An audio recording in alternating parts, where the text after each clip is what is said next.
Selamat pagi, Irgan. Pagi. Oke, jadi semua yang kita obrolin di sini itu bersifatnya rahasia. Tapi nanti kalau misalkan ada masalah atau bahaya yang bisa membahayakan kamu dan orang lain, mungkin saya bisa ceritakan ini kepada keluarga kamu. Di sini kamu bisa panggil saya Kak Naura aja. Gimana kabar kamu hari ini, Irgan? Biasa aja. Biasa aja ya. Itu terkadang banyak artinya. Aku dengar dari mama kamu akhir-akhir ini kamu sering ribut ya di rumah. Boleh ceritain sedikit gimana sih dari sudut pandang kamu, gimana sih suasana rumah akhir-akhir ini? Ya gitu. Kakak aku tuh suka marah-marah kalau aku salah sedikit, langsung dimentak, dilempar bantal. Terus aku dibela-belain, katanya aku yang manja.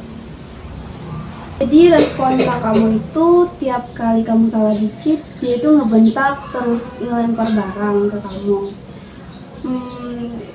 Capek juga sih kalau tiap hari kamu terus was-was kayak gitu.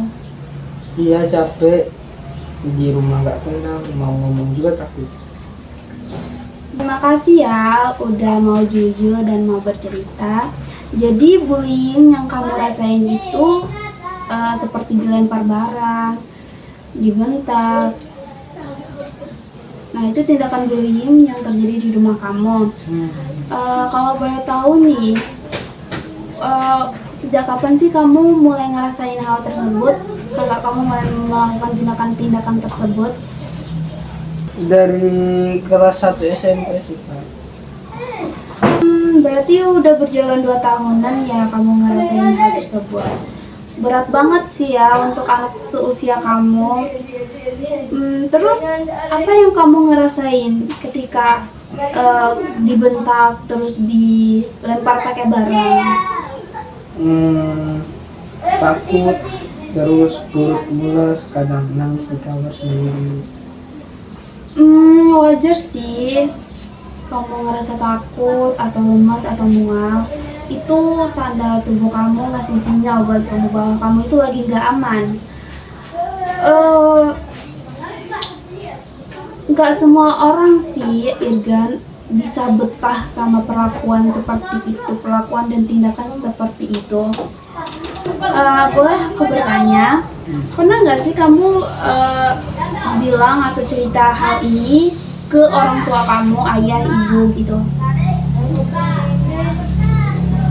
Pernah, tapi mama bilang kakak kamu capek kerja, ngomongin aja, jadi aku diem aja.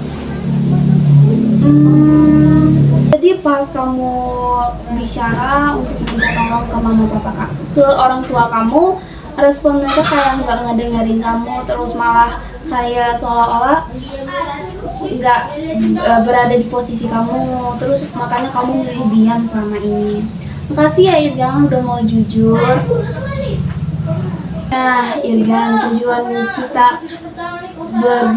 berbicara di sini, kamu udah jujur dari tadi, udah cerita dari tadi. Itu tujuannya itu bukan buat nyalahin kakak kamu atau orang tua kamu. Jadi tujuan aku ngebantu kamu itu yang pertama ngebuat kamu ngerasa aman buat cerita, aman buat terbuka. Terus yang kedua, kita tuh cari cara bersama-sama buat gimana sih cara buat kamu itu lebih aman dan gak nanggung masalah ini sendirian. Jadi oke, makasih ya udah mau jujur. Bagus. Sekarang aku mau memastikan kalau di rumah itu kamu ngerasa aman nggak? Kamu pernah nggak sih dipukul sama kakakmu itu sampai luka, atau enggak kakakmu ngancam gitu, ngancam kamu untuk ngelakuin tindakan-tindakan yang seharusnya nggak dilakuin gitu? Pernah nggak? Enggak, dipukul sih pernah, tapi nggak sampai luka parah. Ngancem sih nggak pernah misalnya. Oke, makasih ya udah jujur. Jadi secara fisik kamu itu masih aman, tapi secara mental itu capek banget pasti ya. Oke, makasih ya udah mau jujur Irgan, kita catat ini ya. Jadi untuk pertemuan selanjutnya aku mau ajarin kamu dua hal nih, dua hal cara untuk nenangin kamu, terus ngasih kalimat buat kasih batasan ke kakak kamu biar kamu itu ngerasa aman. Kamu mau coba kan Irgan? Mau coba? Keren, kamu udah ngambil langkah yang paling tepat dengan kamu bercerita. Jadi sesi hari ini cukup dulu ya Irgan, biar kamu nggak banyak beban atas pertanyaan-pertanyaan aku hari ini. Jadi minggu depan kita ketemu lagi ya di jam yang sama. Terima kasih kembali Kak udah mau bantuin aku. Aku sekarang merasa lebih lega dan lebih tenang. Ya, itu memang tugas seorang konselor. Jadi oke, kita tutup pertemuan kita hari ini. Minggu depan kita ketemu lagi dan see you next time. Enggak.